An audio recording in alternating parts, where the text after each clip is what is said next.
Ebola virus పై తెలంగాణ ప్రభుత్వం high alert ప్రకటించింది. Ebola ప్రభావిత దేశాల ప్రయాణికులపై ప్రత్యేక నిఘా పెట్టింది. శంషాబాద్ ఎయిర్పోర్ట్ లో స్క్రీనింగ్ టెస్టులు చేస్తున్నారు. ప్రభావిత దేశాల నుంచి వచ్చిన వారిపై 21 రోజుల పర్యవేక్షణ కొనసాగుతోంది. అనుమానిత లక్షణాలు కనిపిస్తే వెంటనే ఐసోలేషన్ కు తరలిస్తున్నారు. గాంధీ ఆసుపత్రిలో 2 అనుమానితులను ఐసోలేషన్ లో ఉంచారు. 2 ఎబోలా పరీక్షల్లో తొలి విడతలో నెగటివ్ వచ్చింది. రెండోసారి పరీక్షల కోసం శాంపిల్స్ పూణే పంపించారు అధికారులు. రెండోసారి నెగటివ్ వస్తే డిశ్చార్జ్ చేస్తామన్నారు. తప్పుడు సమాచారం ఇస్తే కేసులు నమోదు చేయాలని ఆదేశించారు ఆరోగ్య శాఖ మంత్రి దామోదర రాజనరసింహ. ఇదే అంశానికి సంబంధించి పూర్తి డీటెయిల్స్ అందించడానికి మా ప్రతినిధి శేఖర్ లైవ్ లో జాయిన్ అవుతున్నారు. శేఖర్, కవిత, ఎబోలా వైరస్కు సంబంధించినటువంటి అంశం మీద తెలంగాణ రాష్ట్ర ప్రభుత్వం అప్రమత్తమైంది. ఆరోగ్య శాఖ మంత్రి దామోదర రాజనరసింహ కొద్దిసేపు క్రితమే వైద్యాధికారులతో సమీక్ష సమావేశం నిర్వహించారు. ప్రజెంట్ ఉన్నటువంటి సిచ్యువేషన్ మీద వివరాలు తెలుసుకున్నటువంటి మంత్రి కీలకమైనటువంటి ఆదేశాలు జారీ చేశారు. ఇప్పటికే ఎయిర్పోర్ట్లో స్క్రీనింగ్ టెస్టులు అట్లాగే మిగతా ఆరోగ్యపరమైనటువంటి అంశాలన్నిటికీ జాగ్రత్తలు తీసుకోవడమే కాకుండా అనుమానితులందరినీ కూడా గాంధీ హాస్పిటల్లో ప్రత్యేకంగా ఒక వార్డుని ఏర్పాటు చేశారు. ఆ వార్డులో ఐసోలేషన్లో పెడతా ఉన్నారు.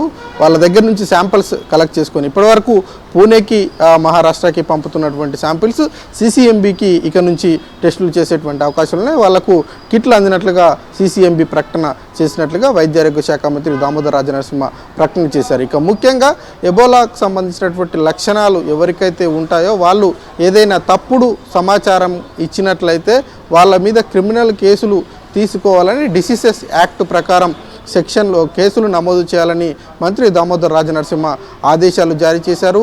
హై అలర్ట్ ప్రకటించినట్లుగానే ప్రభుత్వం కీలకమైనటువంటి ఆదేశాలు చెప్పింది. తెలంగాణ రాష్ట్ర వ్యాప్తంగా అటు పోలీస్ అధికారులు అట్లాగే మున్సిపల్ అధికారులతో పాటు గ్రేటర్ సిటీలో ముఖ్యంగా ఇతర దేశాల నుంచి సిటీకి ఎక్కువగా ప్రజలు వస్తూ ఉంటారు, యాత్రికులు ఎక్కువగా వస్తూ ఉంటారు.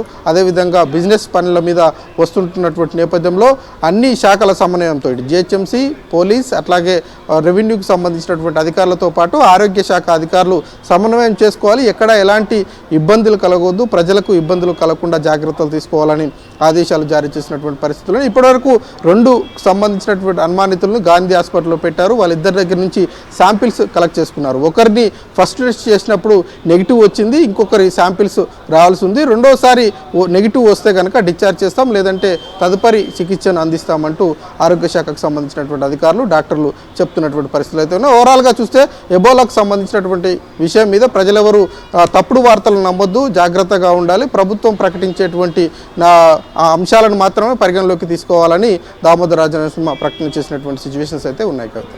Right Shekhar, thank you. మరిన్ని అప్డేట్స్ కోసం ఛానల్ ను సబ్స్క్రైబ్ చేయండి. నోటిఫికేషన్స్ కోసం బెల్ ఐకాన్ పై క్లిక్ చేయండి.